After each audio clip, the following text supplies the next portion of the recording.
Bodhicitta is the one subject that is taught from the first moment that one enters onto the path until the last moment before one really engages in completion stage practice.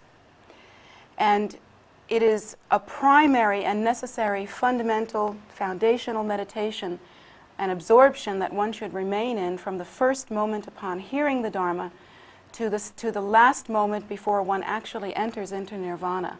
There should never be a moment when the concept of bodhicitta, the idea of bodhicitta, is part of your life and part of your heart.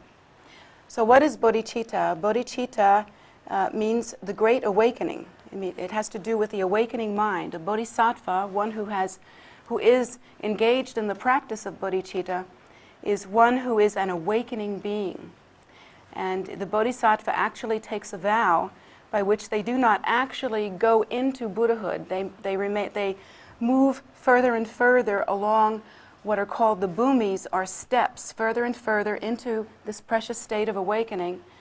And upon taking the bodhisattva vow and remaining fully absorbed in that vow and beginning to accomplish that vow, one then begins to enter the first bhumi, which is a very major step, a very major accomplishment. And then from there goes to the second, third, fourth, fifth.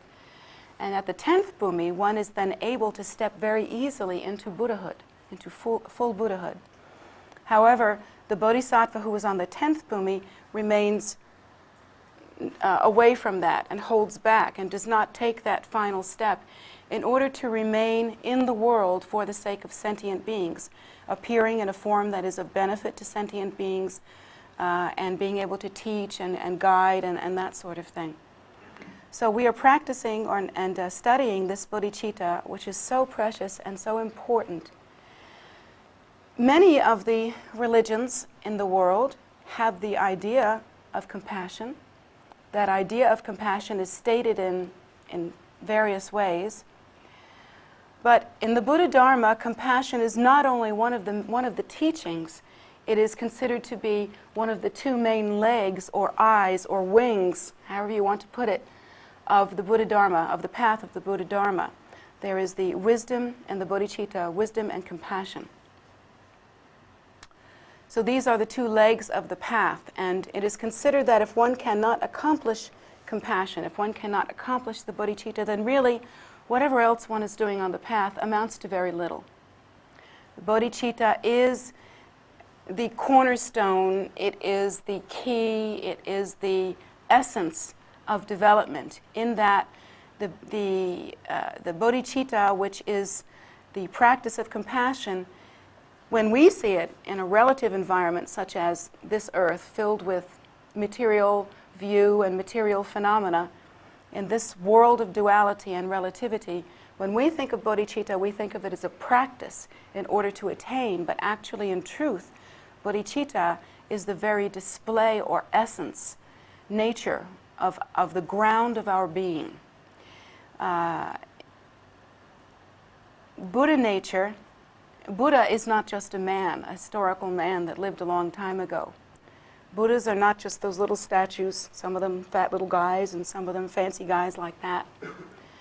Buddha is our nature, and it can be considered the primordial ground of being. It is that essence self, suchness. Very difficult to describe. In fact, that once one describes the nature of Buddhahood, then one has actually left the nature of Buddhahood. It cannot be described in such a way that one remains stable in the view of Buddhahood. Because once conceptualization and discrimination actually occur, then the meaning of Buddhahood is changed. So ultimately, Buddhahood can only be understood in one's meditation practice. The closest we can come is to describe Buddhahood as being the fundamental ground of being. It is neither empty nor full. It is both. It is neither. It is neither silent nor filled with sound. It is both and neither. It is neither form nor formless, but it is both and yet neither. Buddhahood is that ultimate mystery that cannot be described in terminology that we understand, because our terminology requires duality. It requires us to separate ourselves from that which we describe, as though we were an audience. And it requires us to discriminate and conceptualize. Discrimination and conceptualization are not in accordance with the true view of Buddhahood. Because when one realizes and gives rise to that precious awakened state called Buddhahood, one cannot detect any separation. One cannot determine definition. One cannot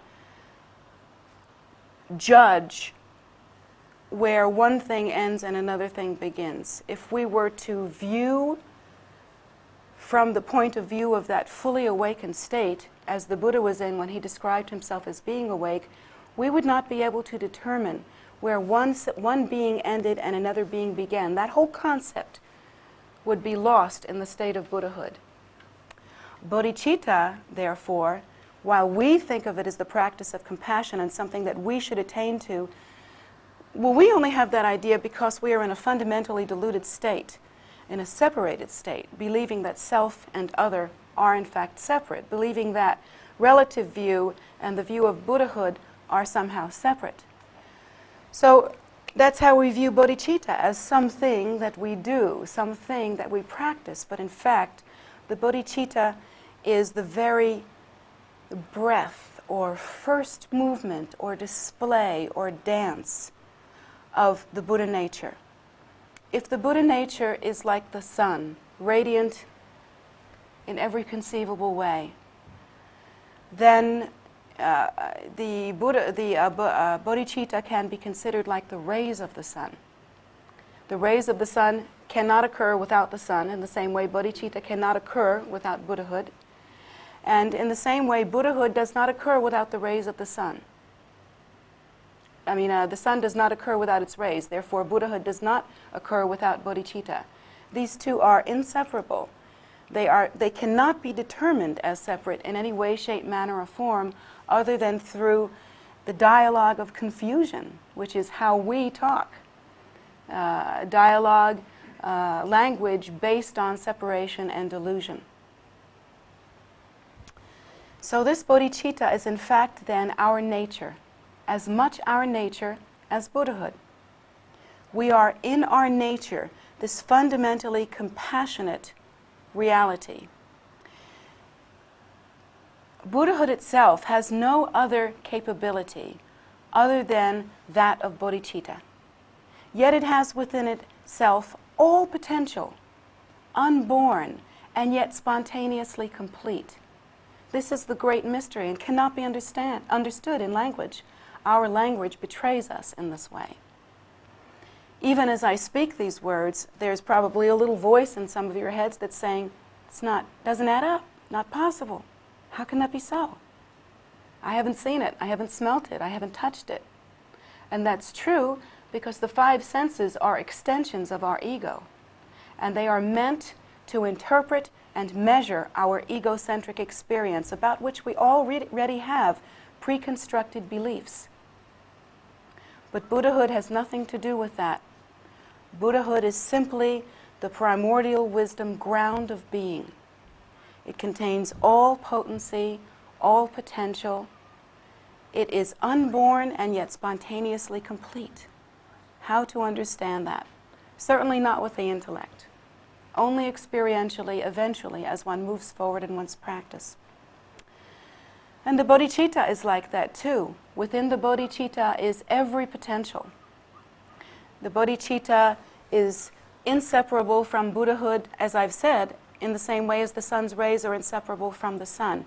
It is the same essence, same nature. So within the bodhicitta, that is also our nature, is all potency, all potential, and yet the bodhicitta as well, while it is spontaneously accomplished and fully complete, is as yet unborn. When we understand the language of bodhicitta and begin to understand what it is that bodhicitta actually is and put it into our practice, at first there is a kind of distance and a kind of confusion that naturally occurs. But that occurs because we ourselves have not had that kind of experience yet. We have not tasted our nature, and we have not tasted what it's like when the mind remains absorbed and stable in that nature, how it is that this bodhicitta then naturally arises. Literally, if somehow you could magically remain absorbed in the fully awakened state the way the Buddha was when he described himself as awake, or I should say the way the Buddha is, everything that you would do, every activity that you would engage in, every interaction with any sentient being that you would have, would naturally be completely in accordance with the bodhicitta. So the teachings that we have from the path of Dharma, from the Buddha himself, these teachings tell us that, in fact, when one has attained realization, when one has attained the state of awakening, no matter what, now this is the big if though, if one has attained enlightenment, if one has attained this precious awakening, then all of one's activities from that time forward are naturally that of the bodhicitta, no matter what they look like. Now again, during the course of this retreat, I have described that for Americans particularly, sometimes the activity of the lamas can be confusing, because the lamas will sometimes engage in wrathful compassion. Sometimes, and this has happened to me, and I know for my students, it has happened to you as well. Sometimes the lama will see, because of the karma and the love and the loving concern between the student and the teacher, the lama will see in their meditation that some terrible obstacle has arisen in the mind of the student, or in the path of the student, or in the life of the student in some way. Maybe it's an obstacle to the student's life. Maybe it's an obstacle to the student's path. Maybe it's simply something like a brick wall where the student will meet up with their habitual tendency and not be able to make much progress. Then oftentimes, if there is the right kind of karmic relationship, if the causes have been given rise to, and if the devotion is there, and all of the different catalytical necessities are in place, then the lama will engage in wrathful activity in order to cut this obstacle. Let's say, for instance, and this often occurs, that the lama sees that within the student's mind some negative, non-virtuous karma has been catalyzed or been drawn to the surface or begun to ripen. Then the lama will see that this could be dangerous. And oftentimes the lama will be very wrathful. How does that work? Well, first of all, the lama will do that skillfully in such a way that eventually the lama knows what the student's capacity is, you see. So someday, eventually, even if not at first, the student will fully understand the lama's gracious activity. And even though wrathful activity has occurred, the student will remain fully devoted, fully respectful, fully loving, and confident in the lama's kindness. That pure inner posture is a posture of true devotion, purity, spirituality in every sense of the word. That, how can you say it? That kind of confidence and vajra courage, because it takes a tremendous amount of vajra courage when the lama takes all of your habitual tendencies and all of your issues and smacks you in the head with them, to continue with love and confidence. Now, if the student is lacking in a certain kind of virtuous karma or virtuous ripening to benefit them at that particular time, and also perhaps is having the ripening of some non-virtuous karma, that interaction between the lama and the student may turn it around, and can turn it around just like that. Because of the student's capacity, primarily, even in the face of such a difficult situation, to remain fully devoted, fully confident, and fully vulnerable to continue. Vulnerable means opened up and not protected. In order to continue on this path of compassion and wisdom, and that determination, that Vajra courage, is such a tremendously virtuous inner posture to remain in, that often this negative tendency or negative event will be cut. And this has definitely happened to me, as I've described once or twice before, where my own teacher, out of the clear blue sky with no seeming cause, began to be very angry at me and accused me of something that I would never do. I mean, it's just so far. It would be the equivalent of my accusing you of murdering babies with chainsaws. It's just so far from reality. It could never be true. So my teacher began to really be angry at me and just scolded me and raged at me to the point where I was shaking in my shoes. I was unbelievably terrified. And then when he felt this obstacle had been cut, he just stopped and he said, "Okay, well, we're done now. Try not to get mad. See you later." Sort of like that. Try not to get mad. I was trying not to make my own gravy, if you'll excuse the expression. I was terrified. I've never been so terrified in my life. And I barely shuffled myself out of the room. And then I realized that physically I felt completely different. And I realized something had changed radically. And I went to my other teacher, who was also here. Two of my main teachers were here. And he said, "Oh yeah." He said, "His Holiness saw an obstacle to your health, and he cut it." And interestingly, from that time forward, I felt about 10 years younger. The ultimate facelift. And my love and respect and regard for my teacher, and also the courage to let him have his say with me, you know, the courage to really make myself spiritually vulnerable to his care, grew by that situation, because I knew in my heart that he had brought me great benefit. And so that's the kind of thing that one sees on the path of Vajrayana. And when we begin to practice the bodhicitta, we become more in tune with the idea that regarding the suffering of sentient beings, the great bodhisattvas are willing to do whatever it takes. And so we in our practice should follow accordingly and use them as our example.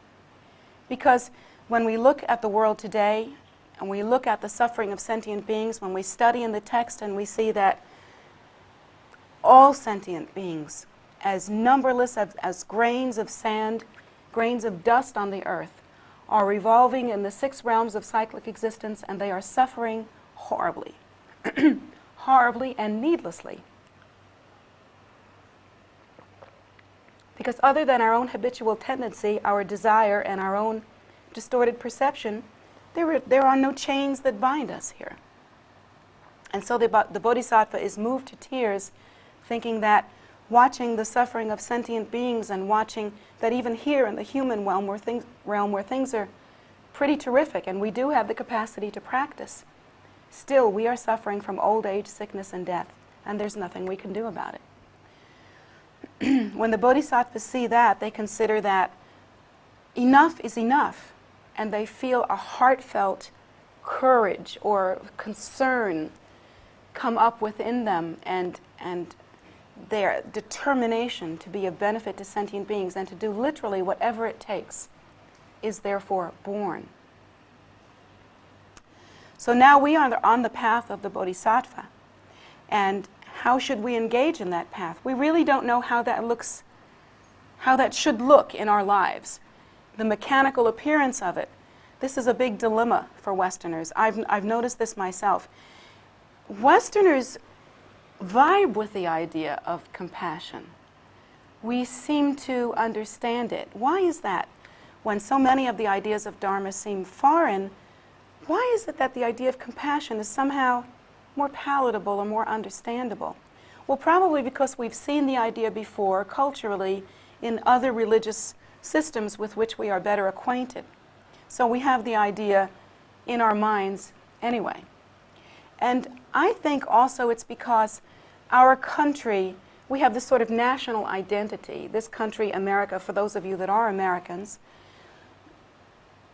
we have this sort of national identity of being a great country, or a rich country, a prosperous country, a grand country. And therefore, we feel that we are in a position to minister to others. It's just kind of almost like a subtle national identity that we all seem to have. We know we've got more food than a lot of the other guys. We know we've got more clothes than a lot of the other guys. We know we have better conditions than a lot of the other guys. And so we feel ourselves to be sort of in a national or group way aware of our capacity to be an elder, brother, or sister in the world, on the world scene. So I really think that that's part of us. Our national identity is definitely a factor here. But where the terrible confusion comes in is that we don't know what bodhicitta should look like. When we actually get down to the nuts and bolts of our practice, something is missing. Something just flies the coop somewhere. It really doesn't quite connect in our minds. So we try to draw on these archetypical pictures that we have in our culture. And one of the archetypical pictures that we have is kind of like a saintly archetype. We have this idea of a saintly archetype. I don't know, does it come from medieval times? Probably, I would say so. I would say that we are so slow to change some of our ideas. Not our fashion sense, no, we're pretty quick on that, and not our idea of how to get educated and how to remain current in certain things in the world, but certain subtle archetypical ideas take a long time to change. And we do have this idea that compassion should be practiced and that we would look somehow like saintly. The idea that a bodhisattva has to be something that's, well, I don't know, what did medieval saints look like? Maybe a little anemic. You know, like if you were too robust, maybe if you had a pint too much blood, you wouldn't look, very saintly. You'd just look, like Tashi over there. He's a monk, but does that look like a saint to you? I mean, look at this guy. Looks like he could belly up to the bar, knock back a few. I don't think I pass for a saint either. I think I look like a makeup expert or something, a beautician. So we have these pictures, and our saintly image is, well, somewhat anemic. We have this idea that saintly people should never really let out a good guffaw, have absolutely zero capacity to find anything truly amusing. Most especially, not themselves. And Lord knows that saintly types have no capacity to laugh at themselves. In fact, all they're able to do, for the most part, is to roll those eyes ever skyward and look pure. Does this look pure? So we have some kind of weak, ridiculous idea, actually, of what sainthood, of what compassion ought to look like. Well, I don't think compassion looks like that at all. I think compassion can look like a banana, if that's what sentient beings need. I think compassion can look like a puppy dog, if it brings comfort to sentient beings. I think compassion can look like exactly whatever it takes without judgment. That's what I think compassion can look like. And actually, all the teachings about the great bodhisattvas is that they will literally appear in any form, whatever, in order to bring benefit to sentient beings.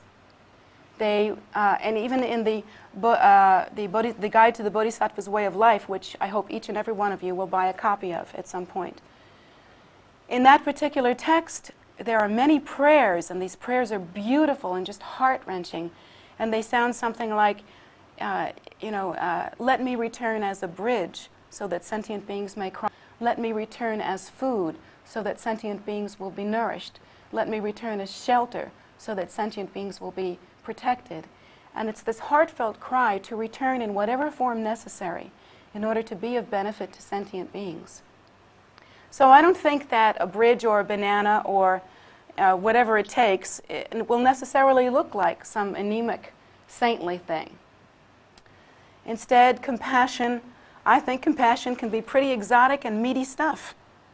I think it can look like meat and potatoes. I think it can look like whatever it damn well pleases, so long as it gets the job done. Now, how are you going to practice bodhicitta? That's the question. What's it going to look like for you? Do not make the mistake that so many people make by trying to adapt a saintly demeanor where everything is love and light and we have no real feelings, only the fabricated ones. All of those neurotic little ulcers in our personality are all neatly covered with Band-Aids, and we're not seething underneath them at all. That's not the mistake you want to make. That's not even what compassion looks like. Why should it? What difference could it possibly make to any other person, really and truly, that you look saintly? How is that going to help someone else? Unless that's exactly what that person needs to see. And then as a bodhisattva, that's what will happen. But I have to say, for the most part, my experience has been that love is not neatly tied up in little bundles or appearances. It doesn't fit in a box necessarily. Love, we should all know by now, if not we're just stupid, love is not convenient. It is just not convenient. Love is messy. Love requires a great deal. And it doesn't have any particular appearance because it appears as exactly what it needs to appear as. So don't make that terrible mistake of doing something that's the equivalent of playing dress up, putting on your mommy and dad's clothing and walking around like, oh, I'm a bodhisattva now. That's not it. To adapt a certain demeanor that you feel is some sort of compassionate ideal has nothing to do with it. Brings no real benefit. All it does is stroke your ego. And in one way, it's the most self-absorbed thing that you can do, to selfishly use bodhicitta as a costume for yourself. Instead, toss all those images out the window. And do you think that bodhicitta should always appear as sweet words and sugary kindness? No. No. No, if sweet words and sugary kindness always worked, if that's all it took, well, we could go to something like, Dale Carnegie or something, modified to fit this particular need, and we could all learn how to speak words of love and light and how to be so sweet that everybody loved us. If that's all it took, how easy it would be. I mean, really, it'd be a no-brainer, wouldn't it? I mean, really, it'd be a no-brainer. Somebody could write you a list of, statements and responses. You could have it all keyed out. You could carry one of those little laptop computers around. Whenever you got hit with a situation you didn't know how to practice bodhicitta, and you could just type it up and come up with the, see the blue speech, give the blue aura. It could work. But that's not how love is. That's not how love is. Love is messy. Love has to reinvent itself every single moment because it's constantly looking to see what is needed. The moment love becomes a concept, it is not love. The moment you have a concept about what love should look like, you are not loving. Love is not the way you think. So what does it look like? How do we then practice this bodhicitta? Well, as I have stated during the course of this retreat, and as I will continue to remind you, the most important posture to begin in. I mean, everybody's got to start from where they are. The time and space grid that you have to start in, that's your place, that's your posture, that's your now. You have to start there. Now that may seem like some kind of restating the obvious. I mean, thank you for restating the obvious. Of course you're going to start where you are. oh, queen of the Department of Redundancy. But don't you understand that most people never start exactly where they are? To obtain that kind of self-honesty, to be genuine enough on your path, where you start exactly where you are. No baloney, no games. You just kind of look and see what your habit and patterns are, what your practice has been. You really look inside yourself and see what your qualities are, honestly. And it's not going to be good news, necessarily. Some of it will be good, but not all of it. Trust me on this. And face it honestly, but you look at it like the way a child looks at a world it doesn't have the capacity to conceptualize. See, here's the trick. When we look at something, we judge it immediately. We don't know how to look at something that we don't judge. But a child, when it looks at the world with a sense of wonder. It has no idea, in a way, what it's looking at. I read in a book a perfect example of this. For instance, you look at a 1-year-old child. They might be outside on the grass, playing in their yard, and they'll look up and they'll see an airplane in the sky. And the 1-year-old child has no idea what that is.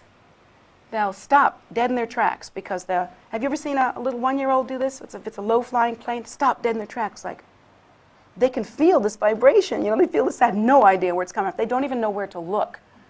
And then they stop like that, and then suddenly they just sort of chance up, and it's just like, and they see this thing, and they don't know it's a plane. They see it, they point, go, or shiny, and it's moving, and they remain completely absorbed in it until it reaches the end of the sky.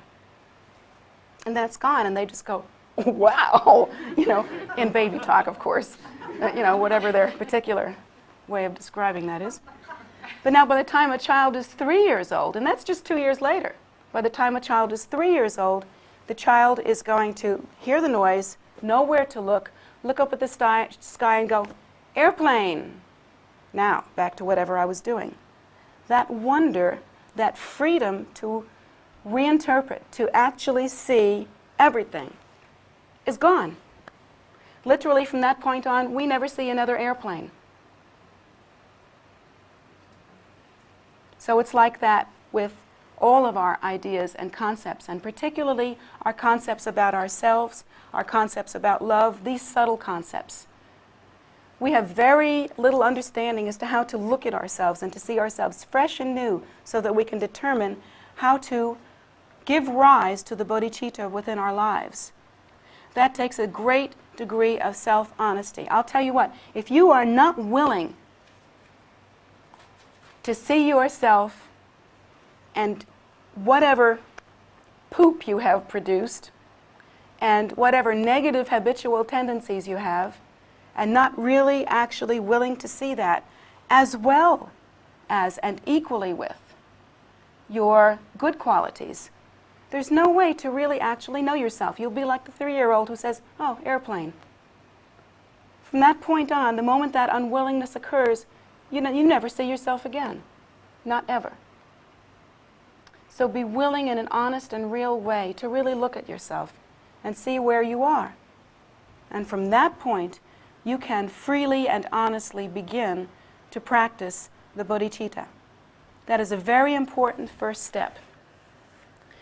The next step that is very important is you have to make yourself understand why to practice the bodhicitta. So we've gone over this during the retreat, but again to reiterate, you must examine first of all the Buddha's 4 noble truths.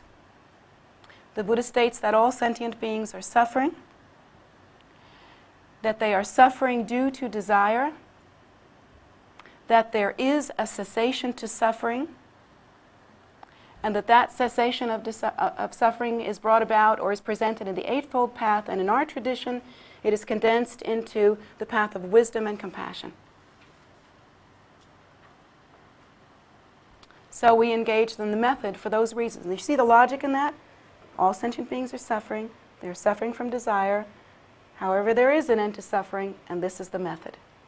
There's like a logical, that is characteristic of the Buddha's teachings, and there's a reason for that. Because in the Buddha Dharma, you're not being asked to do anything on blind faith. You're being asked to think it through, and once it seems reasonable and logical and true to you, then you're able to practice because that kind of logical activity is appealing and it seems realistic. It makes sense to us. So then the next thing we have to do is we have to examine the thoughts that turn the mind. And again, these, if you're interested in hearing this, even if you weren't on this retreat, you certainly may hear the tapes of my teachings during this retreat, and you may buy them in the gift store. So that's available to you. These thoughts that turn the mind towards Dharma are contemplations, and we are taught really interesting and thought-provoking and very profound and deep sets of concepts and ideas, such as really examining, for instance, the 6 realms of cyclic existence and all the faults of cyclic existence. Really examining that closely and truly so that we can understand is extremely important. Once we examine the faults of cyclic existence, we can see that cyclic existence is a bit like a drug. And therefore, we can steel ourselves, in a way that we could not if we did not understand how narcotic cyclic existence actually is. Plus, we begin to understand that cause and effect, the equation of cause and effect, is a real and actual truth, and that it is absolutely and certainly true in every way within our lives, that literally every experience that we have or have ever had was brought about by a cause that we ourselves brought about. That actually cause and effect relationships, the entire equation between cause and effect, arise interdependently. They rise not separately, but as one. Arising interdependently means that if you have created a cause, then just as surely as anything can be sure. Now, I don't want to play those little Zen-like mincing words with you, but just as sure as it can be, if you have given rise to the cause, you will live through the effect. Trust me on this. It can be modified, it can be delayed, it can be subdued, it can be dealt with effectively through certain kinds of practice. But you still will realize the effect of any cause that you have produced. Now, learning that particular teaching and really examining cause and effect relationships, really examining that virtuous karma, for instance, brings about happiness and good result, virtuous causes, rather, virtuous activity brings about happiness and good result, that non-virtuous activity, no matter how it looks at first, always brings about unhappiness and suffering. An example I want to use quickly of that is, let's say, if you stole a car. At first you might have a great time riding around in the car, but eventually that event will either ruin your life, if not this one, but in some time, if not now, then it's surely in the future. It will make suffering and unhappiness for you, and it will not be worth it. But you won't know that because you won't connect unless you have the training that cause and effect relationships are actually related. So that's another thing that we learn, again, on the Buddhist path, is the great skill, if we practice this, of thinking in full equations. Do you know that most of the suffering in our lives is because we cannot think in full equations? We think like chickens, Buck, buck, bagok, I'll do this. Buck, buck, bagok, I'll do this. Over here, this is happening. Over here, this is happening. I'll do this and this is happening. And it's all to us. It's as disconnected as whatever. We just don't get it. But the Buddha Dharma teaches us to think in full equations. So now we're thinking in full equations and we're turning our mind towards Dharma, and that is a necessary step towards really giving rise to the bodhicitta, because we have to be able to realize cause and effect relationships in order to do this. These are mental disciplines that I'm suggesting that you engage in. You must be asking yourself, well, what has this got to do with compassion? I mean, how can this possibly make you feel more compassionate? Well, one of the things that you need to understand in order to understand how this will help is that compassion is not an emotion. Bodhicitta is not an emotion. It doesn't exist on that dense a level, if you can understand. I mean, it's just like not that dense of a thing. It's the emotional level. Emotions are actually a reaction.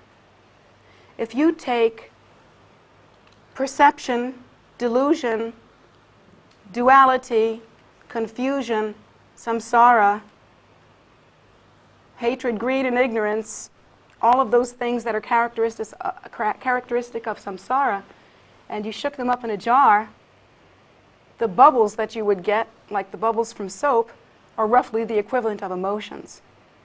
Emotion is like the result of conceptual proliferation, sort of whipped up into a very exaggerated state.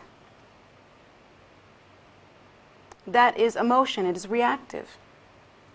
Bodhicitta really has nothing to do with that. So when we begin to give rise to the bodhicitta, we do so first of all through mental discipline. And then as we begin to engage in the practice, we have some understanding of the suffering of sentient beings and why we should engage in loving concern for them.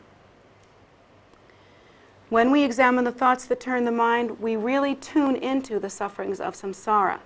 We really tune in as well to the fact that we have lived so many lifetimes that literally anyone that we can see or hear or even think of or even see a picture of, we've lived so many times that it is extremely likely, in fact a sure bet, that that person has been your own kind parent in some previous life. That's how many times that we have lived. And yet, these beings are wandering in samsara just the way a bee circles around in a jar if it's caught in a jar.